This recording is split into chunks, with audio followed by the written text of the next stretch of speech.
Oh, Pak Erik ya, ya silakan. Ini tentang kisah keteladanan Wali Songo ya. Coba Bapak cerita kira-kira 3 menit tentang apa sih sebenarnya Wali Songo itu, bagaimana perjuangan Wali Songo dalam syiar Islam di Jawa itu. Silakan. Berawal dari kurangnya tokoh yang jadi teladan tempat ini, maka saya mengangkat cara penyampaian materi Wali Songo itu berbeda melalui game supaya anak-anak lebih menarik. Saya ceritakan pertama itu mengenai pengertiannya di pertemuan pertama, dan di pertemuan kedua itu saya membahas tentang Wali Songo, di mana intinya anak-anak itu atau peserta didik itu saya ceritakan bahwa pengertian Wali Songo itu adalah wali yang menyebarkan agama Islam di Pulau Jawa, di mana jasa-jasa mereka itu begitu besar, yang mana harus banyak sekali yang harus diteladani dari mereka. Di antaranya misalkan Sunan Gresik atau Sunan Kudus, sifat keteladanannya itu dijelaskan. Di antara misalkan toleransi, dan cara berdakwah mereka pun disampaikan dengan cara berdakwah yang begitu dekat dengan masyarakat. Cara-caranya itu begitu dekat dengan kultur atau budaya tanpa mengabaikan budaya masyarakat itu. Itu intinya. Jadi cara berdakwah wali yang perlu diteladani. Cara penyampaiannya, misalkan kalau dicontohkan ke anak-anak, misalkan anak-anak itu melihat temannya yang sering main game, terus pas waktu adzan itu kan mereka masih main game. Bagaimana cara kalian itu menegurnya dengan meneladani wali-wali Songo?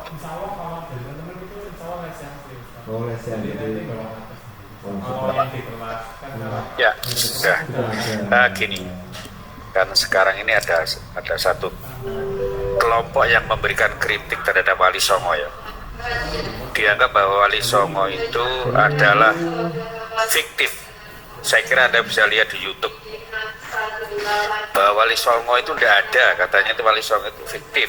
Tidak ada. Ini ada kelompok tertentu yang mengatakan Wali Songo fiktif, dan dianggap bahwa perjuangan Wali Songo untuk syiar Islam di Jawa ini secara metodologi salah, gitu kan. Nah, kira-kira gimana komentar Anda tentang Wali Songo seperti itu? Kalau ada kritik seperti itu ya silakan.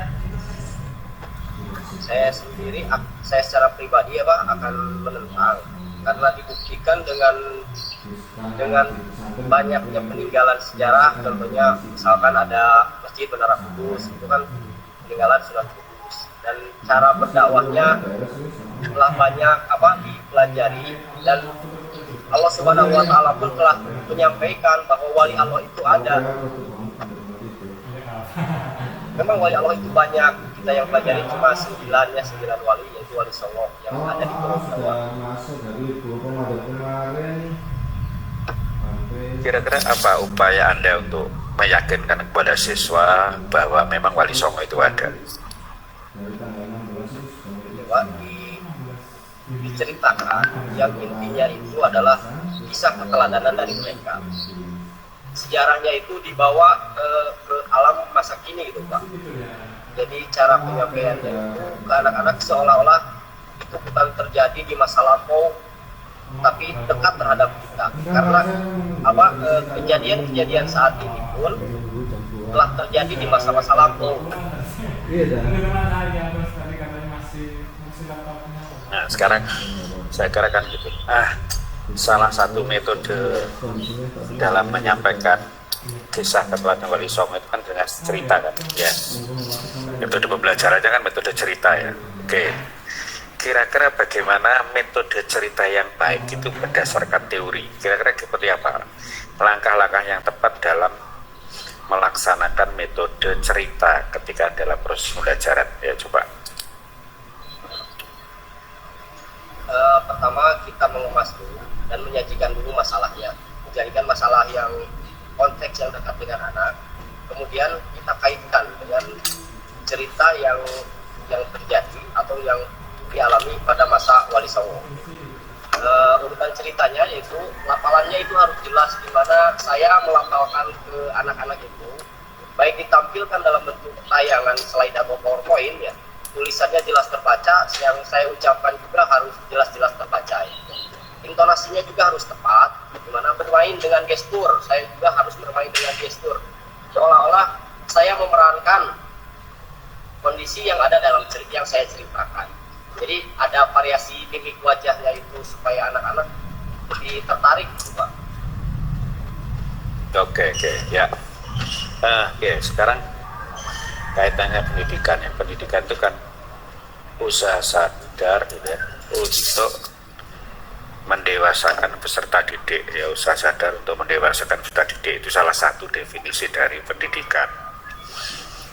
Kira-kira bagaimana upaya Pak Erik untuk mendewasakan berpikir anak-anak itu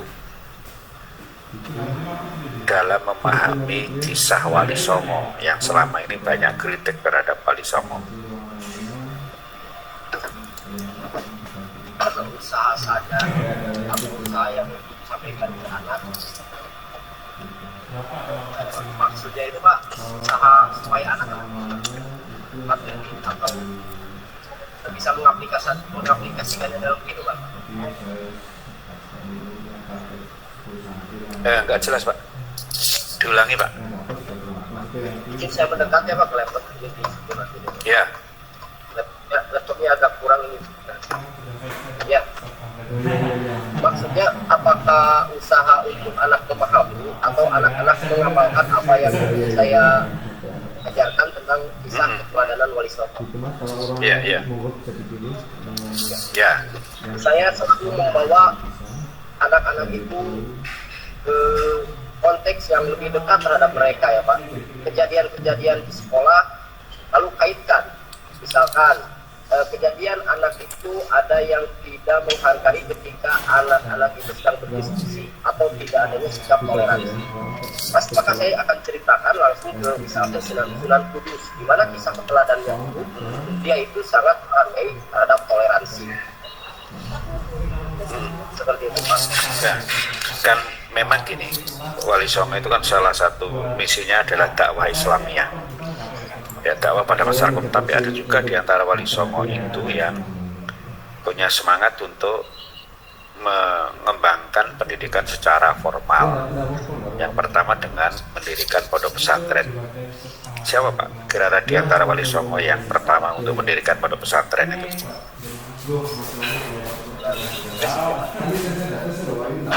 Siapa? Sunan Gresik ya Pak? Ya, siapa itu Sunan Gresik itu? Sunan Gresik itu siapa? Maulana Malik Ibrahim. Ya itulah nama yang kemudian dipakai oleh kampus kita ini, Maulana Malik Ibrahim. Ya. Memang ada dua versi. Ada yang mengatakan pertama itu adalah Sunan Gresik, Maulana Malik Ibrahim. Ada yang mengatakan Sunan Ampel. Ya. Sunan Ampel juga salah satu Wali Songo yang pertama mendirikan pesantren di Indonesia ini. Ya. Nah, sekarang saya kaitkan dengan teori belajar. Tadi sudah disebut teori belajar itu kan ada teori teori behavioristik, kognitif konstruktivistik. Tadi yang sudah disebut kognitif, behavioristik dan konstruktivistik. Yang belum disebut itu adalah teori belajar kognitivistik ya. Nah, kira-kira bagaimana kira-kira Pak Erik itu melakukan pembelajaran Wali Songo dengan menggunakan teori kognitivistik? Membawa anak-anak ke pengetahuan faktual ya Pak, untuk dalam mengetahui misalkan kita kasih salah satu ayat ya yang menjelaskan tentang makna wali Allah itu ya Pak. Saya memerintahkan kepada anak didik itu untuk silakan analisis ayat tersebut, terus menurut ayat tersebut apa yang kalian definisikan dengan istilah wali Allah itu, apa definisi wali Allah menurut ayat tersebut. Oke. Nah, kan ada ayat kan ya. Apa itu ayatnya tentang wali itu? maaf ya Pak, kalau saya dimatiin itu saya mendekat ke laptop ya Pak. Eh? Kalau dimatiin itu suara Titik-titik warasatul anbiya, apa itu? Oh ya, yang saya ambil yang surat Yunus ayat 16 Ya, ya. 63 Ya, Pak, yang coba ya. ala auliya Allah la khaufun alaihim wala hum yahzanun, ya gitu Pak. Oh ya, bisa ya. Amanu wa kanu yattaqun, ya gitu ya. Jadi Ya. yang ambil itu konteks keimanan dan ketakwaannya wali Allah itu. Oke, ya. Oke, saya kira sudah. Sekarang saya masuk ke evaluasi, Wat ya. Kira-kira seperti apa soalnya kalau itu dikaitkan dengan HOT itu ya, penilaian HOT itu. Coba contoh soalnya, contoh konkret soalnya aja. Ya, materinya Wali Songo, ini kira-kira seperti apa ya? Saya sajikan narasi terhadap anak-anak itu, misalnya seperti ini ya Pak. Nadipa kurang atau tidak belajar sebelum ulangan ya, tidak memperhatikan guru ketika mempelajari materi ya. Ketika ulangan, Nadipah itu mencontek Lilis, melihat Nadipah yang mencontek. Bagaimana sikap Lilis jika menunjukkan bukti sikap peduli apa yang dilakukan Lilis sebagai bukti sikap peduli terhadap Nadipah. Oke, ya, saya kira bagus ya. Nah, sekarang gini, tadi berkaitan dengan kecakapan apa dua suatu ya, ada kritis, ya, kreatif, komunikatif, kolaboratif. Nah, sekarang bagaimana kita itu mengajak siswa berpikir kritis dalam menghadapi berbagai pemikiran yang selama ini menolak adanya Wali Songo. Kira-kira gimana upaya Pak Erik itu agar anak itu berpikir kritis dari berbagai pemikiran-pemikiran yang tidak sesuai dengan apa yang kita ajarkan ini ya. Silakan. Untuk berpikir kritis anak itu, pertama anak itu saya sajikan sebuah cerita atau video pembelajaran ya, untuk merangsang dia untuk berpikir.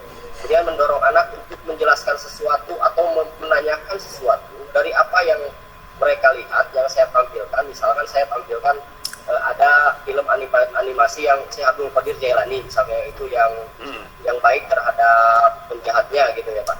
Kemudian didorong anak itu untuk bertanya ya. Silakan kalian membuat sebuah saja pertanyaan atau satu buah saja pertanyaan dari apa yang kalian lihat. Kemudian mendorong anak yang lain untuk berkomentar terhadap pertanyaan tersebut ya. Tetap didorong lagi dengan anak untuk dapat membangun hipotesis ya. Jawaban awal apa yang sebelum Bapak jelaskan, jawaban apa yang kalian bisa jawab itu tetap dihargai, walaupun jawabannya ya ada yang melenceng ke sana kemari itu, tapi tetap dihargai. Akhirnya kita kasih penegasan ya Pak. Oke. Nah, sekarang pertanyaan terakhir dengan kaitan dengan PTK ya Pak ya. Nah, jadi apakah setiap guru harus melakukan PTK? Sebenarnya tidak. PTK itu dilakukan kalau nilai rata-rata siswa di bawah KPM yang sudah ditetapkan ya. Nah, sekarang misalnya berapa KPM-nya ya tergantung pada hitung-hitungan yang telah dilakukan. Ada dua rumus ya. Nah, sekarang saya ingin tanya ilmunya PTK.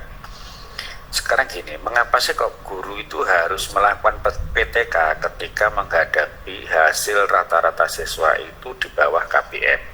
Kira-kira apa coba ya? Mengapa kok harus PTK? Ya, karena harus ada greget atau upaya untuk meningkatkan atau merubah hasil belajar itu lebih meningkat itu Pak. Dengan memikirkan bagaimana pola atau metode yang harus dilakukan untuk meningkatkan hasil belajar anak tersebut. Cukup itu jawabannya. Kemudian apa manfaatnya bagi guru? Apa manfaat PTK bagi guru? Sebagai acuan ya Pak, sebagai acuan untuk melangkah lebih baik gitu Pak. Sebenarnya juga untuk evaluasi diri dan untuk apa ini ya? Refleksi. Apa ini istilahnya muhasabah itu apa? Bahwa Muhasabah itu artinya apa? Refleksi.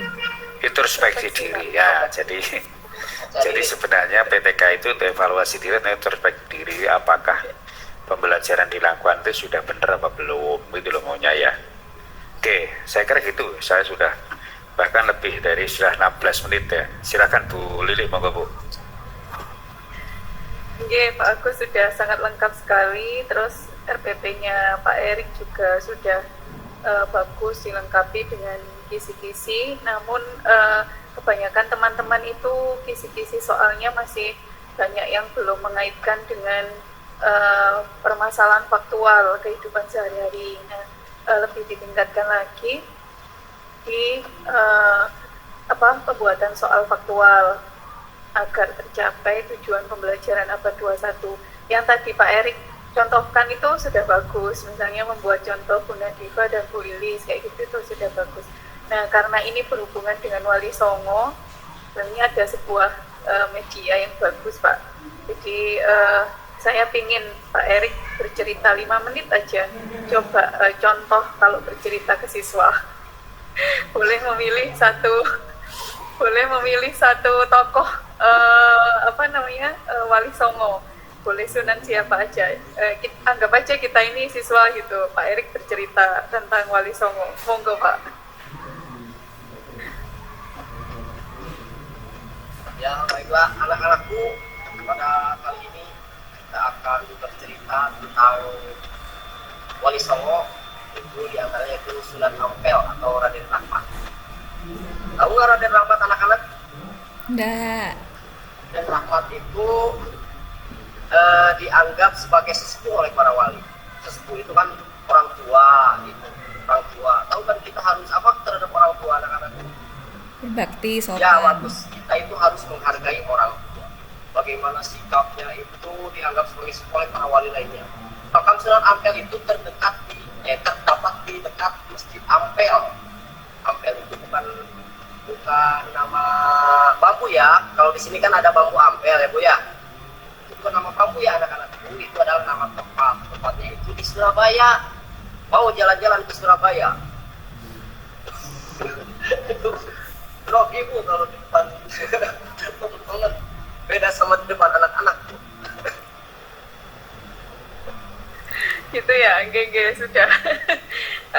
Yang penting menguasai. Ada Pak sebenarnya metode bercerita. Kalau Wali Songo itu ada salah satu pembuatan media bikinan sendiri ya, wayang bercerita. Jadi kita pakai wayang atau pakai media gitu. Jadi anak-anak lebih memperhatikan, mungkin seperti itu. Tapi sudah bagus. Terima kasih Pak sudah menguji, mencoba untuk bercerita di depan kami. Nah, saya kira cukup Pak untuk Pak Erik.